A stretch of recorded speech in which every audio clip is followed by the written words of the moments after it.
the best time to be out in the garden enjoying your plants. They're growing, they're getting really big, and they're in full bloom right now. However, some of the days can be really hot and humid, and it's not as enjoyable to be outside during the day. So you want to bring your plants inside where it's nice and cool, and you can spruce up your indoors.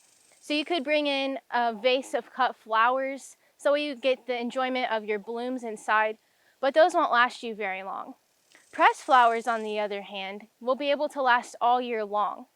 Pressing plants was first used by early explorers to identify different plants that they came across and for scientific study.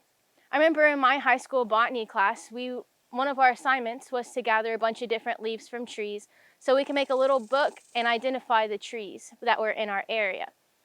Another reason that you want to maybe press your plants is to have a book of what plants you have in your garden. So you can press the different flowers and write down in your little book that you've made what cultivars and varieties you have, so you don't get them confused from year to year. It's not just for identification, it's not just for learning your different plants. You can also use them for arts and crafts. So we're going to start with pressing our flowers now. Whenever you pick out a book, you want to make sure to use an older book so you don't ruin any pages of your new books. You could possibly end up with some moldy mildew pages if you use flowers that have a bunch of moisture in them, but that's not necessarily the case. All my other pages are absolutely fine from some of the other flowers. Picking your flowers early in the morning after the dew's already dried off of them, or in the evening whenever it starts to cool off, is the best time to ensure that your flowers are fresh and have the least amount of moisture on them. If you choose a flower that has more succulent type leaves or retain a lot of moisture, it could result in this moldy spot in your book, and they won't press as well, they won't retain their color. And so we'll start choosing our flowers. So whenever you do this, you want to make sure how you lay them in there is the way that you want your flowers to look in the end. So I don't need all this extra stem, so I'm going to go ahead and cut off the extra part. Get it as flat as I possibly can. And then I'm just going to place it in there face down. So I'm starting with the back of the book so that way I can keep pressure on the plants I've already placed in the pages as I continue to fill up the book. So I'm going to add a few extra flowers in there. So as you can see, these petunias can lay different ways. Some of these other petunias that I already have pressed some are just flatter and others are more folded up. And that's just the way that I laid them in the book originally to be pressed. So you don't want to overlap your flowers or your petals or anything, just so that way they don't stick to each other. Close that and then go on to the next spot. So you want to make sure to keep pressure on your book as you're initially pressing your flowers. I like to put a sticky note on there with the date that I put the flowers in the book, just that way I know how long that they need to be inside of the book. You want to make sure to place your book in a spot that has a lot of air circulation, so that way your flowers have the easy ability to dry out any kind of moisture. It helps the paper towels bring out the moisture of the flowers and leaves. And I like to put more heavy objects on top of the book just to make sure that it's weighed down well enough.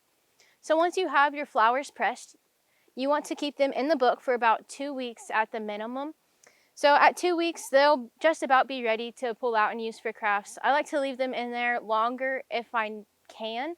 The longer they stay in the book, the more that they'll be solidified in the color that you see, and they'll hold that shape a little bit better the longer that they're drying. So once you have your dried flowers, you are able to start on any kind of projects. There are so many different things that you can do. You can put them in picture frames. One of my favorite, it's really simple, is you can put them inside of these self-laminating sheets. And so I like to make little bookmarks out of them and give them to people as gifts. And something else you could do is these actually work really well in different size frames. So they make these sheets in different sizes. And you can put them into picture frames and hang them up on your wall. You can put a backing.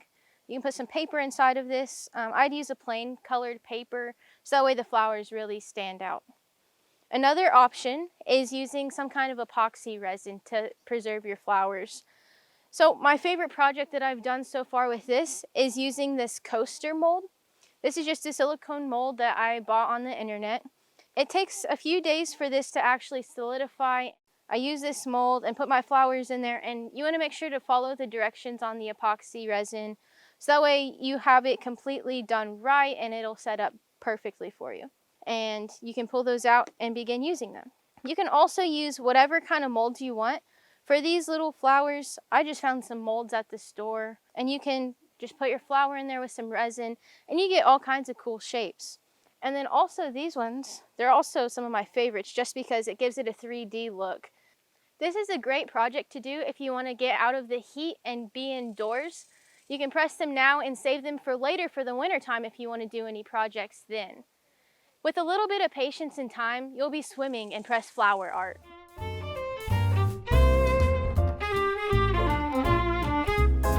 We hope you enjoyed this video as part of our Oklahoma Gardening YouTube channel. You can also find even more videos on the OK Gardening Classics YouTube channel.